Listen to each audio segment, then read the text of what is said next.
Norman Daly, could you tell me the date of your birth and where you were born? I was born in Pittsburgh, Pennsylvania, in August the 9th, 1911. And what hospital were you born in? Oh, I think it was called Mount Mercy. I do remember that the order was a Sisters of Charity. Uh-huh. And share with us some of your earliest memories of your childhood. Well, one of the earliest memories I have, I was the youngest of seven children. So I had 9 bosses, 6 siblings and 2 parents, 8. And then I had a favorite aunt who lived with us, and she was another boss. I was very uncertain, over-compliant as a child, and quite fearful all the time. I was surrounded by security. My older brothers, particularly the pair that were 4 years older than I, twins, there was this age gap between us, but they allowed me to play with them, in the older boys, and I must have been nothing but in the interference, but they wouldn't talk. They wouldn't see that I was interfered with, and I grew up associating closely not with a child my own age, but rather somebody older than I, and I think it has marked me. I always sought out older people as somebody I wanted to spend time with. Well, tell us about some of your early friendships. Well, the closest one I had, I went to a parochial school, and I didn't live in the neighborhood, which was a blue collar neighborhood, and so I had to take the streetcar to the neighborhood where I lived, and my father used to get my clothes at a haberdashery downtown in Pittsburgh, and the other boys wore outfits, so to speak. But I was usually in an outfit. I didn't wear short. I was so old enough not to wear short pants, but I wore pants and vest and a coat, and it was tailored. And they used to, when I was waiting for the streetcar, they'd come around and back me and push me. So I grew up almost wanting to watch over my shoulder, my eyes, because I felt that the atmosphere was so hostile. And this insecurity went on until I was about 16, going on 17 years old. And the only way I could show it, my rebellion, was not among them, because they never got together. They always did it on the sly, and I wasn't up. I felt too dignified to run after a boy in the streets. But my next oldest brother, he and I didn't get along very well together. And he thought what I needed was to have somebody beat the hell out of me, because he thought I was overprotected. And what was the brother's name? His name was Harry. He was the one I didn't like. He used to call me Pinhead. And because I was the youngest, I was the favorite. There was every reason, I'm sure, for him to have no affection for me. But he had a rather devious plan, and that was to get me into a ring where somebody could really beat the hell out of me. So I went to what was then called the Black Neighborhood, or the Hill District. It was only really very close to the periphery of downtown Pittsburgh. There weren't residences there. There were people who lived there. They shift and whatnot, what we call shanty town. And a man in the Hill District was mainly Negro. He was running an academy for boxing. But he called it before it later became very social and had a prestige attached to it and high dues. It was called Pittsburgh Lyceum. And he sent me there, and I met the director of the school where they were teaching young blacks to box. And he started me in very slowly. And I'm making so much of this because he developed within me a sense of dependence. And I went, I don't know how many, a month or two every day after school. I would take the streetcar myself and go back to this neighborhood. And in the beginning, he put me in the ring, and I wore headgear, very rough, not any head protector, but just protect your head because there was no cushion in the boxing ring. It was just covered with canvas and wood. And you could get knocked out if you got knocked down and your head hit that. So he made me practice in front of a mirror, which most boxing clubs have, and taught me to watch, before I even got in the ring with an opponent, he taught me to watch. The important thing is to watch the feet and the shoulders. He said he'll be moving his head all the time, so don't bother to concentrate on his head. Watch when he's going to try and get set to hit you out, hit you as hard as you can, and he'll have to station himself. And then to prove the point, he made me go backwards in the ring, punching as I was protecting myself. And the gloves were brief. It was terribly exhausting. I couldn't even think of an opponent. All I was thinking, can I go backwards without stumbling and keep my arms moving? And then he taught me balance, how to balance yourself in the ring. And up to that point, I never had an opponent. I was just following this slow business of learning to balance your body, and along with that was learn to hit hard when you're going backwards, and the difference between a blow and a feint. And a feint, you just touch for points, and if you can, without too much effort, you put some power behind it, fine. But that's just keeping him away. If you're right-handed, then the right hand is what you use after you're pretty sure that you can hit it. This moving head, or not because you're not watching his head, you're watching his feet and shoulders. And then after a while, he put me in with some opponents, and they taught me a lesson. Every one of them did, because I couldn't hit him, I couldn't get near him, any of these things. So then he put me into another group, which weren't as skilled as the first ones he put me in with, and they were easier targets. I could hit them in the way I couldn't hit the more experienced boxer. But the idea of never with the right hand, never do it once. Always do it at least 3 times, because you're not only scoring points and doing as many with your left hand, but you're keeping him off. It is uncertain. He doesn't know which hand you're going to use, and boxers don't, but experienced boxers do. And I learned very slowly to do it to the point where he would send me out on my first smoker, it was called. The city is surrounded by 2 rivers, and they're manufacturing on both sides, steel mills more on one side than the other, but they were all mill workers. And they would have what they called smokers. It was usually Friday night, and they would go there and drink beer and smoke. And the first time I came out of the dressing room for the first bout that I was having, couldn't find the ring with the smoke that was so dense.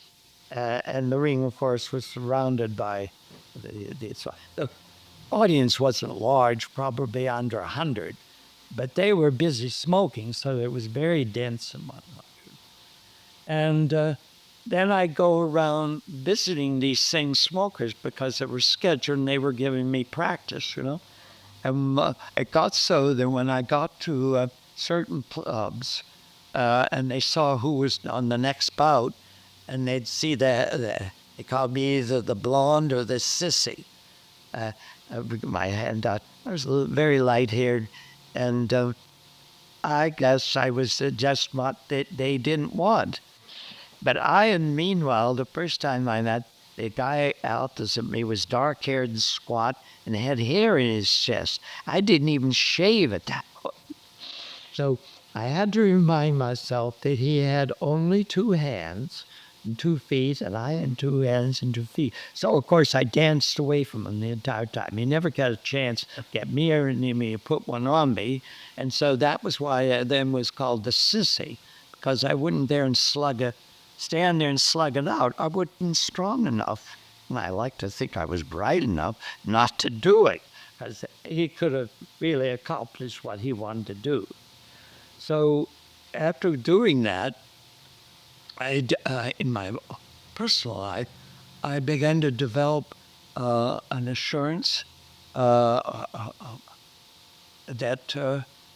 when I met somebody, I wasn't this over-compliant person. I didn't become a nasty, obstinate person, and I hope I wasn't arrogant, but I wasn't this person who'd been raised 6 or 7 years under close guardianship, where nothing, he didn't do anything, everything was done for himself. Well, it sounds like your brother did you a favor. He did indeed, because, well, my mother died when I was 16, and my father remarried, and I became very truculent in school, and I was expelled for insubordination. The rector, it was a parochial school run by the Catholic Church. The rector was the director of the schools and the nuns who taught. And they used to nuns at their doors, Prince Chief, and I'd come in because I was the only student who took the textbooks out and brought them back the next day and read them, what they were supposed to do. And so she took to calling me professor in the morning because I was unlike the other students in as much as I was doing what they wanted me to do. They wanted to educate me, and they do that by reading books. That was almost a prophecy then. Yes. Well, it developed the love that I had developed for the need, the help that I got from books as I didn't get elsewhere. What are some of your early memories with your parents? Well, my father was a storyteller. He was young, or not young, he was Irish, and he had 6 children before I was born, so he must have been in his early 40s when I was born. And I was his favorite, and he used to tell after dinner, we cooked by my mother, and she didn't join us. She had heard these stories so many times she could have told them. Because they were not stories that he made up or read. They were stories about his life. And he was, I think, he should have been an actor because he loved impersonations. And all the time he'd tell stories, I was nestling up in his lap, and I can remember hearing his heartbeat on my ear, and he would pat my head, and I wore a Buster Brown haircut, which was straight, no combed anyway, straight across the brows and dropped down just to about your lobes of the ear. And it was loose and not fluffy, but silky. And he would stroke my head and tell me, now, if that crowd will stop, quiet down a little. And then he began to describe a sideshow, especially that he had named for the freaks, and how they come out and give their spiel to the audience, trying to track them into their tent. And their attendance then equates with what they would get for the week. So he was a theater man? No, he went to one of these things. Oh, he saw it. The story. Yes, no, this was all made up, you see, in my mind, but he did it with sounds and effects. And so he was this he was going to be this Western desperado on the lam. He had robbed a number of banks, but he was an expert cowhand. So I have this cow whip. It's 14 feet long. It's coiled and knitted.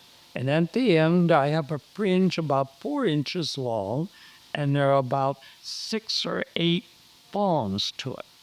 It's a stinging thing when you hit a cow on his husks, you see.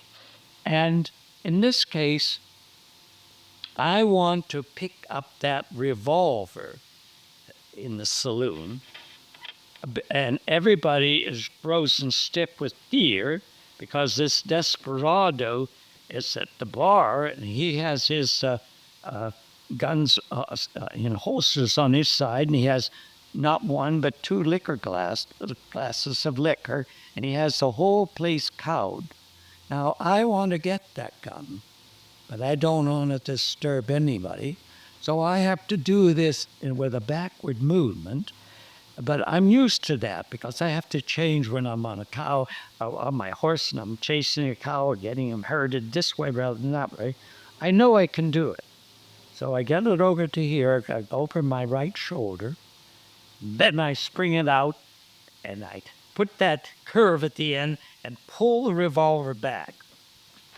I was thrilled by this story. Oh, impossible to now, but it wasn't. I was not weighing or balancing or interpreting. It was just I was in that saloon, and I had the comfort. My father was stroking my hip while this was all going on. And So as frightened as I was, I also was secure. So you felt nurtured by your father. Oh, he was indispensable. I think that my mother was Presbyterian, not demonstrative. My father, I equate with his Irishness. He was very affectionate and demonstrative. So I got the outward expression of the love and this inner warmth of spending every evening nestled in his arms. That's a great memory. Oh yes, I think that is in memory. But the horrible part is that I became estranged from my father. Really? And how did that happen? Yeah. Okay, now that you've told us about your father, could you share a little bit about your relationship with your mother? Well, my mother, with 6 other children, older than I, and cooking all the meals and taking care of my father. What she didn't assume in an active way, but in an indirect way, was to see that we did all the things that we should do as Catholics growing up. So she was very positive that we behaved in school, we knew our lessons, and that we attended church regularly at stated hours, the masses that were for children, etc. But she didn't go, but she saw that we went. And so, like a lot of mothers, she had a built-in alarm system. Since there were age gaps, some of the children had more to get to read at night and prepare, and required a little more time getting dressed and whatnot in the morning. And she could wake up at certain hours without setting an alarm clock. I don't think she ever got proper rest, but she was so busy. This sounds cruel to say, but I'm not sure I even know what it means. later I decided she was burnishing her crown of martyrdom, mother martyrdom, because she, not one of my older brother, the one Harry with the pinhead, he called me pinhead. He was in high school, and he had gone to a dance or something, and he came home late, and at that time that he had to take a taxi. The streetcars had stopped coming, and to find the numbers on the houses were very difficult. They didn't have cabs weren't equipped with search lamps that would go up and illuminate, and so she was a little concerned about. She sat up, and finally the cab stopped. She could see it coming, and he got out. And when he got in the house, he she said to him, "How did you tell the driver where to stop?" And he said, "Oh, that wasn't hard." And she said, "What do you mean?" And he said, "I just told her to stop where the woman had her head out the window." And this so abashed her to think that she was gullible in so many ways that didn't fit with this sternness, that I associated with her. And she was more concerned with thinking that she would put her head out the window to observe and break the decorum of the neighborhood, that she believed him. And I don't know whether or not she really worked to get back or win him over with whatever wins and bribes, but it struck me as strange that she would be concerned about this remark, which he only said in an adolescent, humorous way.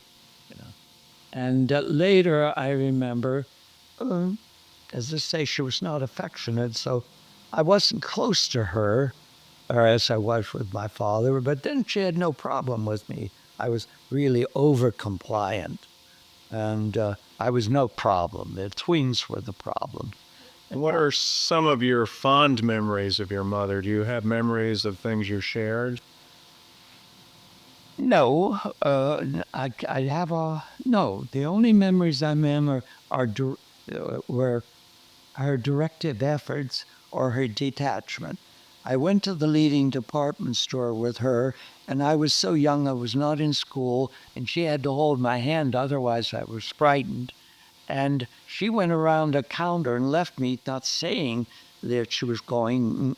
And as far as I went, she went out of eyesight. She was gone. I didn't know where, and I started crying. And she came back, and instead of putting her arms around me, now this is in reconstruction what I thought she should have done, she just took my hand and said, "Shush," or something. She didn't stoop down and put her arms around me and say, "I didn't abandon you. I didn't lose you. Now don't worry, cry, and then we'll go and get some candy or to something." She just sort of pulled me along after. Well, of course I stopped crying because I had her security, but I didn't have her warmth. And I couldn't help but think, I didn't think of it at that time, but in some innermost part of my mind, I knew my father would not have treated me that way. And the next time I remember my mother, we had a house.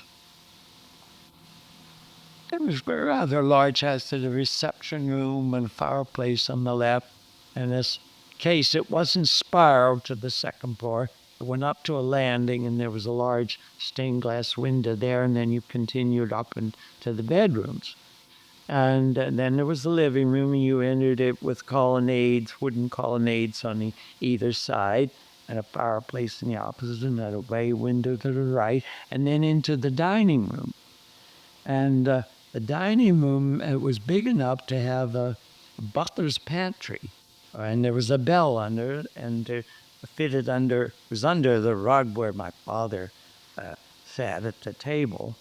And the room had wainscoting up to 5 feet, and then different imported dishes and souvenirs, flatware.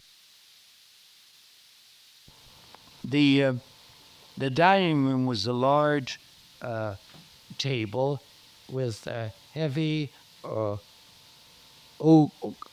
a globular formation derived from the Churrasco style of Spain, but perverted and diverted, so it just looked like some kind of a pile of wood that happened to be round and polished. The roundness and polish was the ideal spots or layers of dust, and this is Pittsburgh, and silt and air is always contaminated, and the snow would have within a short time, would have a covering of black soot. So she gave me my Saturday morning chore job to polish the legs of the Spanish table. And they were endless, and I was rather listless, and I thought, oh, I was rebelling about this. I didn't want to do it. And she came out and found out I was just sitting there, sort of musing, or I was not doing what I was supposed to do. And she said to me, "You're going to end up like all the rest of them." And that alerted me, because I knew that was a danger sign, and that was a kind of a threat.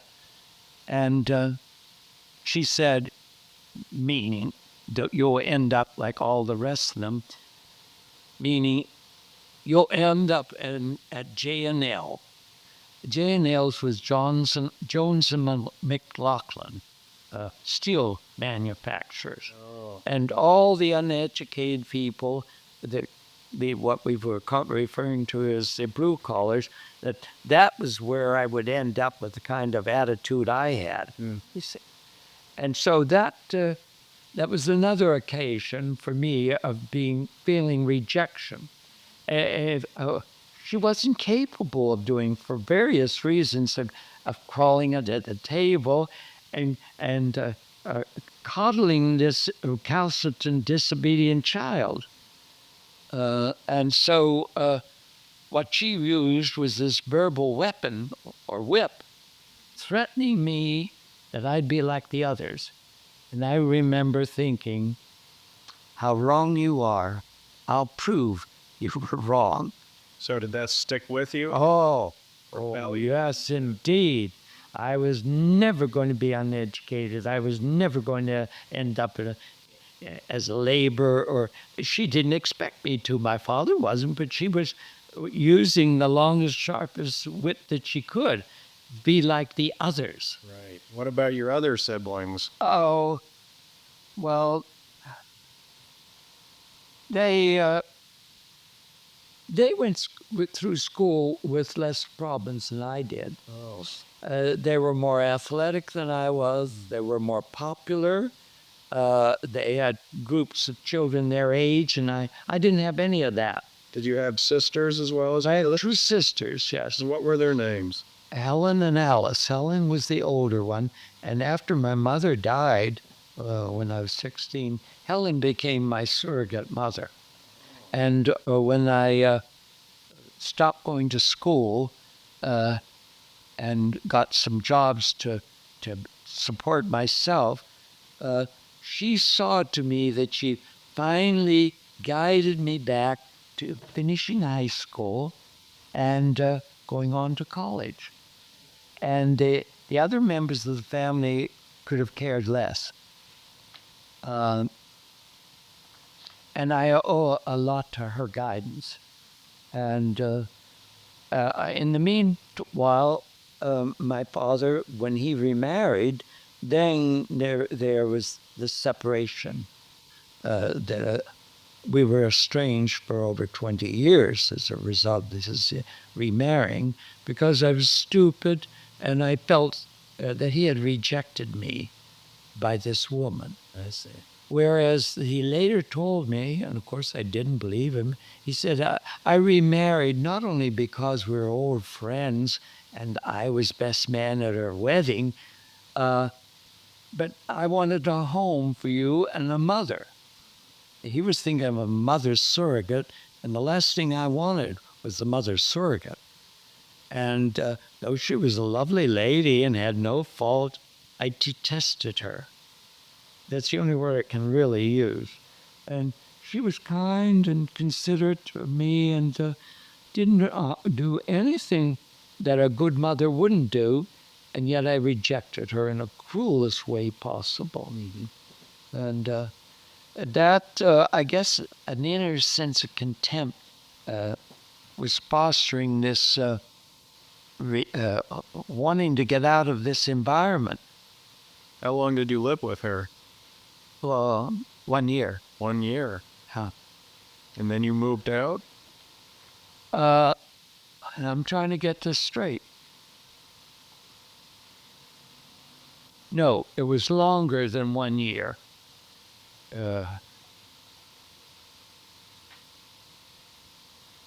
It was until, I guess, 3 years.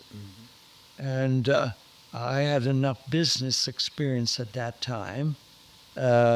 And with the boxing, I got a catalog of listing colleges, and I wanted to be a painter, and I wanted to study in Paris, which was the art capital of the world then. And I went through the list of the schools that had boxing teams and foreign scholarships. And there were two. They were both in the West, or one was in Wyoming and the other was in Colorado. So I got in touch with both of them. And then after Wyoming, I got an answer that they would give me an athletic scholarship. I went on to Boulder first to be interviewed there because they had offered me the same thing. But they had discontinued boxing because the year before, previous year, in about between Wyoming and Arizona, Colorado, between Wyoming and Colorado, a boxer had been killed. So when I got to Boulder, they said they had discontinued the program. Well, I didn't know what to do, except I went to the head of athletics department, and he was the one who told me the story. And I said, but you have a responsibility to me. I have an athletic scholarship. He said, oh, we'll honor it. And I said, how? And he said, I said, I'm too light to be on a football team. He said, well, we'll pay you what we pay our football players. And he used that term, what we pay. That is, the football players, so they would not be violating anything, painted the seats in the stadium. That's bad for your back, but good for your muscles and whatnot.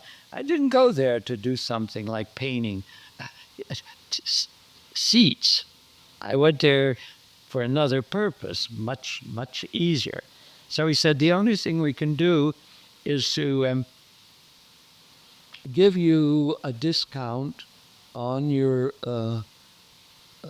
tuition, which would amount to being paid $5 an hour. And I said, how do I see this money? And he said, well, we don't offer money. We are paying for exchanging services. The football players are not paid, but they're paying for this upkeep, their food and board and whatnot, by painting this stadium seats. You will be a model, and that amounts to $5 an hour. Our professional models, we pay $2 an hour. Well, $5 an hour at that time, that was an awfully good and high price. So that was my introduction to being an artist model. And Norman, tell us what you did in the period between leaving high school and returning. well, I wanted to support myself, and I wanted to get a Chrysler Roadster. That was my objective. And the only way I could do that was to buy it myself. And so my first job was in the Bureau of Adjustment in Kaufman's. That's Kaufman's Falling Water, etc. That was the biggest department store in Pittsburgh. And the Bureau of Adjustment meant that when a customer wanted to return the merchandise, he usually went to the salesperson. Well, the salesperson's job is to sell, not to rationalize and correct the complaint, but to send the customer to the Department of Adjustment. And so I would get a series all day long of disgruntled customers. And then my job was to go down with the customer and be the mediator, not the defender of the salesperson, but the defender of the customer who was complaining, and listen and reinterpret and reinforce her complaints. Knowing, keep the customer. You can always, you buy this in such a quantity that means nothing, you see. So my job was to mediate it in such a way that the salesperson didn't feel that she had no authority at all to make a defense for why this was defective. Whereas she may have thought the customer's wrong, there's nothing wrong with the item.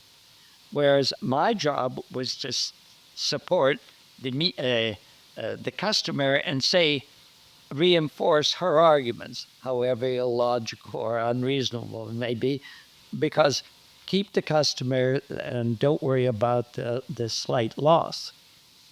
And then that got very tiresome because I always wanted to side with the patron, the customer, not with the salesperson who's supporting the store and the defender of the store.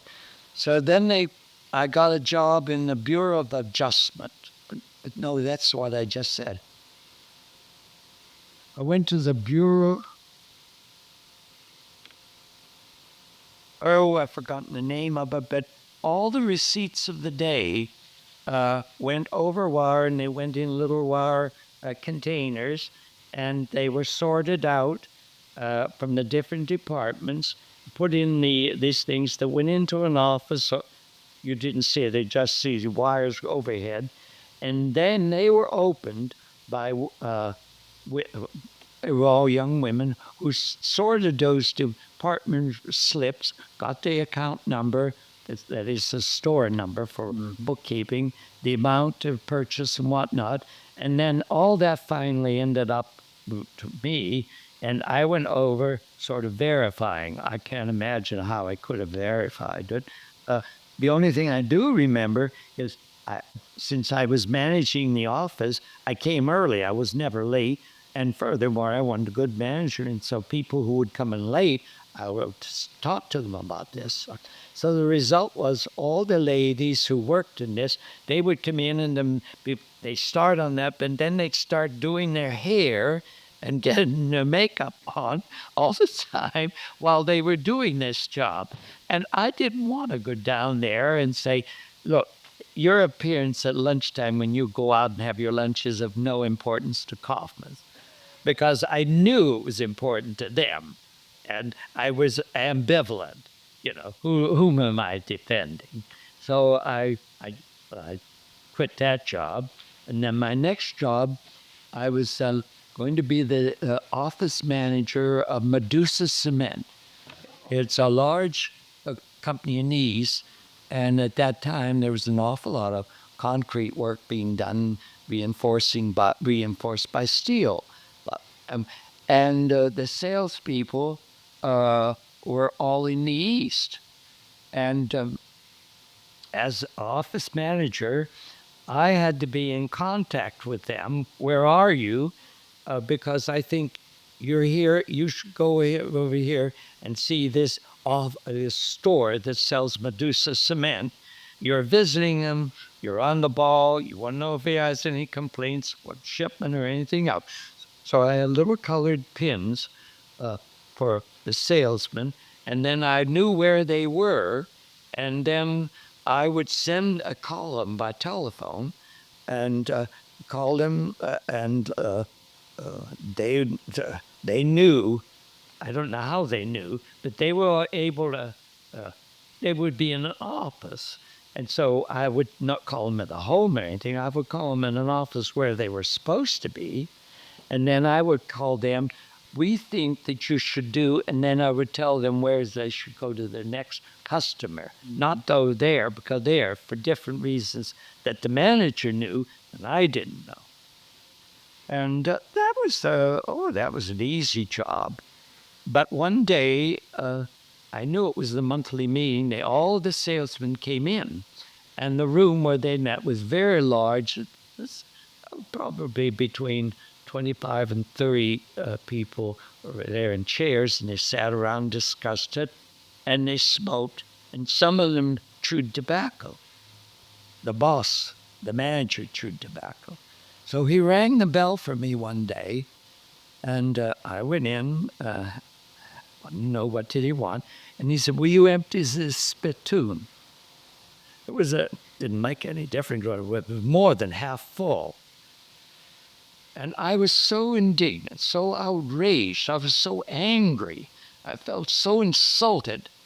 I said, "You want that spittoon emptied?" Then I looked at him and I said, "You empty it yourself." And I went out and I took my hat and I walked out of that office and I had a salary to me. I never wanted to go back there and put in that humiliating position. You see, that's so outraged about that.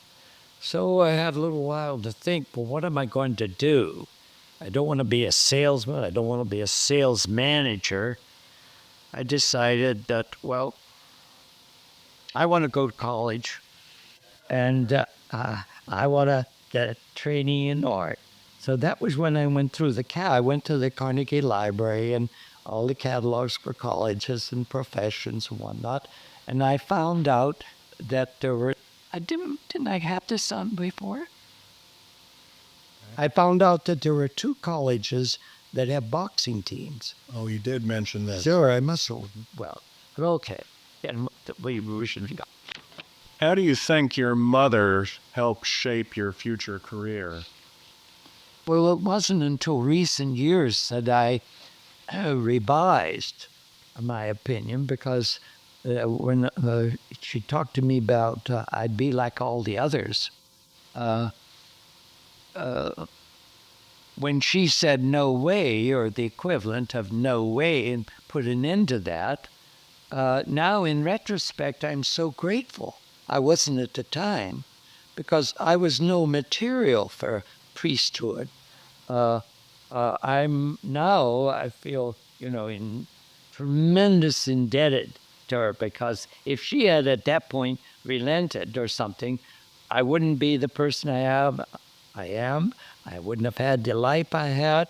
I would have been a failure from start to finish. So, like your brother, she was instrumental in propelling you into your future career. She's very much instrumental. But I quietly accepted that, but with probably a sense of rebellion that I wasn't getting what I wanted and my father wanted.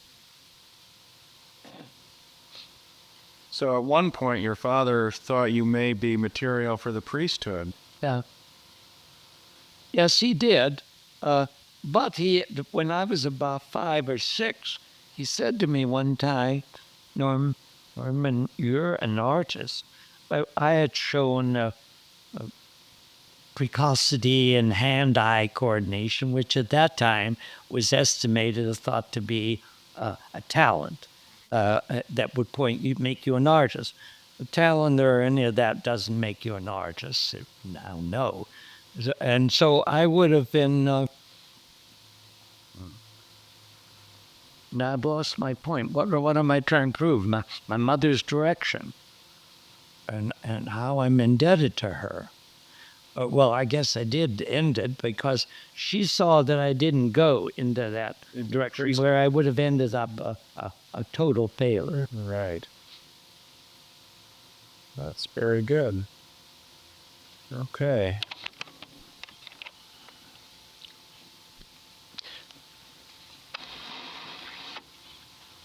We didn't go to the movies when I was young. We went to the Nickelodeon, and the price was a nickel, and the seats were few and stiff, hard, uncomfortable. And the movies lasted only 1 or 2 reels, and they usually consisted of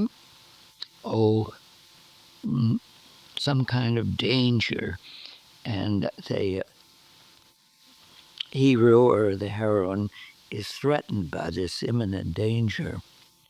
And my father liked to go to these, and I can remember one where the carriage that the heroine was in was going as fast. There were 4 horses driving it, and it was going as fast as it could. And her role and portrayal consisted of darting from one back of the carriage and sticking her head out to the other. And she would open her mouth. It was silent. You couldn't hear her. There was no sound. But she would open her mouth, and it looked absolutely cavernous. This great mouth that would go back and forth, coming from one side of the carriage to the other. And she was waiting, and it was inevitable. The hero would drive up, as he was riding, and he would leap onto the lead horse, and he'd calm him down, and then he would come back, and the heroine would be waiting for him, and instead of stepping out, it was time. He sped, and she leapt, and he caught her under his arm, and off they went to the sunset.